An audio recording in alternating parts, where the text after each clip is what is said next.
안녕하세요, 써니즈입니다.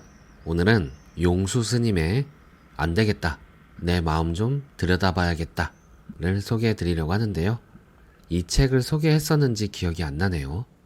소개했더라도 아마 내용은 새로운 부분일 겁니다. 두 가지 주제에 대한 내용인데요.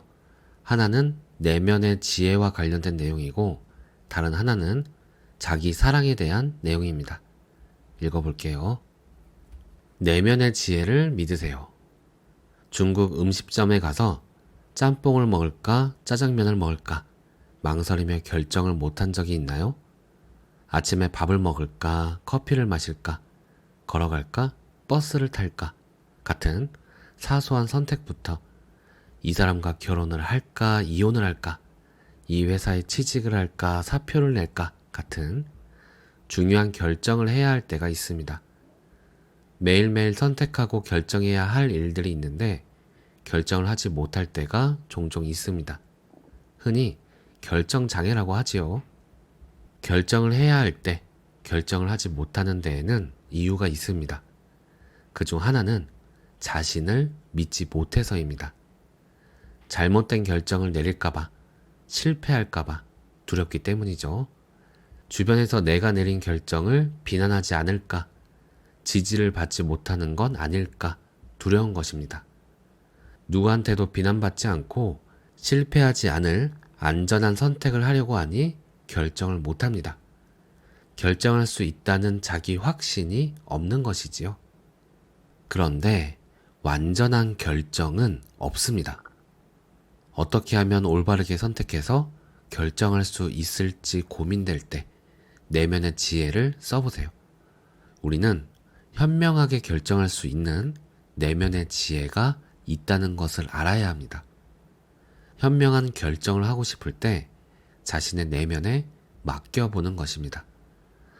난 모르겠어 하는 게 아니라 먼저 나의 현명한 결정을 할 수 있는 내면의 지혜가 있다고 믿고 어떻게 하면 좋을지 스스로에게 물어보는 것입니다. 그렇게 해야 내면의 지혜를 쓸 수 있습니다. 나는 지혜가 없다. 나는 좋은 결정을 못한다는 마음이 지혜를 가리게 됩니다. 자신감을 가질 수 있으면 내면의 지혜도 분명하게 쓸 수 있습니다. 어느 한순간에 지혜로운 사람으로 갑자기 변하지는 않겠지만 자신감을 가지면 지혜롭게 결정하는데 도움이 됩니다. 내면의 지혜를 믿으세요. 이제 결정할 때 도움이 될 만한 이야기를 해드리겠습니다. 1. 마음이 어느 쪽을 선택하고 싶어 하는지 귀 기울여 보세요. 머리로 원하는 것 말고 마음, 가슴이 원하는 것이 무엇인지 알아보는 것입니다. 마음을 가장 먼저 살펴봐야겠지요. 내 마음이 가는 쪽으로 결정하는 것이 좋습니다. 머리로 따지면 복잡하지만 마음을 따르면 편해집니다. 그 길이 맞다고 알려주는 지혜가 우리의 본성입니다. 2. 어려운 결정을 할 때 이쪽은 좋고 저쪽은 나쁘다는 흑백 논리로 생각하는 경향이 있습니다. 그래서 어느 길이 더 혜택이 많은지 살펴보고 결정하는 게 좋겠지요. 3. 어느 것이 장기적으로 혜택을 줄 것인지 살펴보세요. 짧은 시간 안에 혜택을 받더라도 장기적으로 손해가 가는 일은 하지 않는 것이 좋습니다. 오히려 단기적으로는 손해지만 장기적으로 혜택이 있는 것을 선택하는 것이 좋습니다. 장기적인 혜택은 때때로 단기적인 희생을 필요로 하는 경우가 많기 때문입니다. 4. 자신의 처지를 떠나 객관적으로 어느 쪽이 혜택이 많은지 생각해 보세요. 자신의 처지를 떠나는 것이 쉽지 않습니다. 자신의 처지를 벗어나지 못하기 때문에 지혜롭지 못한 결정을 하게 됩니다. 내가 저 사람 처지라면 어떻게 선택하고 결정할 수 있을지 객관적으로 그 혜택을 살펴보세요. 5. 어느 쪽을 할 수 있는지 자신의 능력을 살펴보세요. 내가 더 잘할 수 있는 선택이 무엇인지 생각해 보는 것입니다. 물론 꼭 능력이 있어야 선택하는 것은 아니겠지요. 마음을 따라가면 능력이 없어도 선택할 수 있습니다. 6. 어느 쪽이 안전한지 살펴보세요. 어느 결정이 더 안전한지, 해가 되지 않는지 살펴보는 것입니다. 6가지 기준을 가지고 내 안에 있는 지혜를 믿으며 스스로에게 질문을 던지고 기다려보세요. 답을 바라지는 마세요. 그냥 던져보는 겁니다. 중요한 것은 스스로에게 질문을 하는 것입니다. 내게 그런 지혜가 있다는 것을 잊지 마세요. 물론 결정을 한 뒤에는 결정을 따릅니다. 후회하고 번복하면서 왔다 갔다 하지 않습니다. 결정을 하면 밀고 나가야 합니다. 스스로에게 하는 자비 명상. 행복의 큰 장애 가운데 하나가 바로 스스로를 사랑하지 못하고 받아들이지 못하는 것입니다.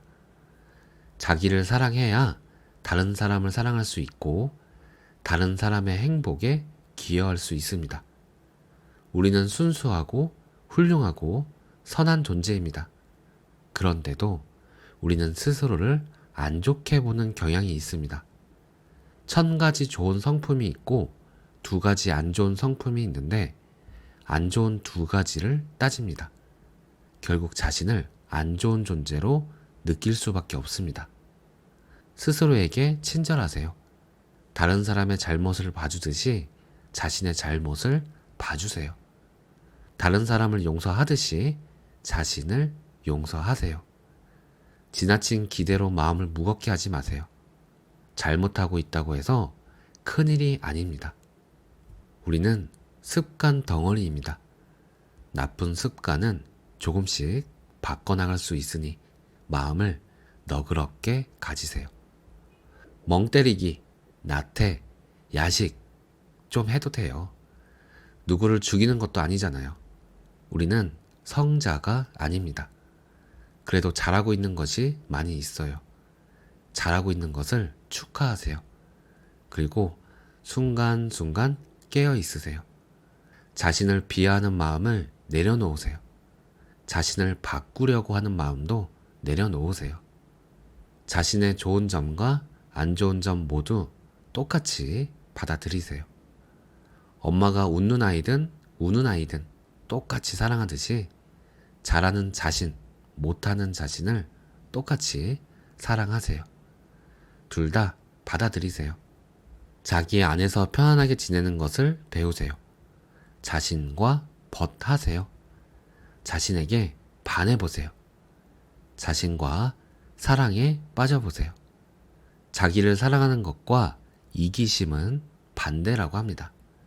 사랑은 스스로의 좋은 점을 인정하고 기뻐하는 것입니다. 자기를 비하하는 마음 습관을 내려놓을 수 있는데 도움이 되는 자비 명상을 알려드리겠습니다. 천천히 깊게 아랫배 쪽으로 숨을 들이마시고 숨을 내쉴 때는 이 순간에 몸과 마음 모든 것을 맡기고 신뢰하세요. 마음의 본성은 무한한 하늘과 같습니다. 드넓은 마음의 본성에 잠깐 쉬세요. 이 끝없는 들판은 우리의 본성이고 권리입니다. 스스로에게 질문을 해보세요. 내가 행복하고 싶은가? 어떤 답을 바라지 말고 그저 질문을 던져보세요. 행복하고 싶다는 답이 나와도 행복하고 싶고, 행복하고 싶지 않다는 답이 나와도 행복하고 싶습니다. 행복하고 싶은 게 우리의 기본 마음입니다. 내가 이 참된 행복을 찾기를. 참사랑, 참된 행복은 누가 만들지 않았고 파괴할 수 없습니다.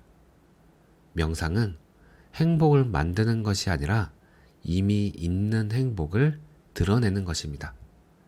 개념을, 생각과 습관을 레꼬해서 행복과 사랑을 드러내는 것입니다.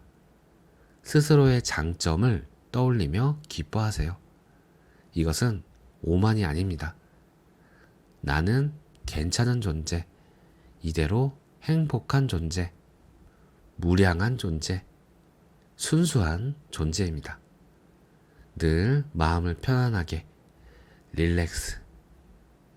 오늘 내용은 여기까지입니다. 오늘도 행복하고 편안한 하루 되세요. 감사합니다.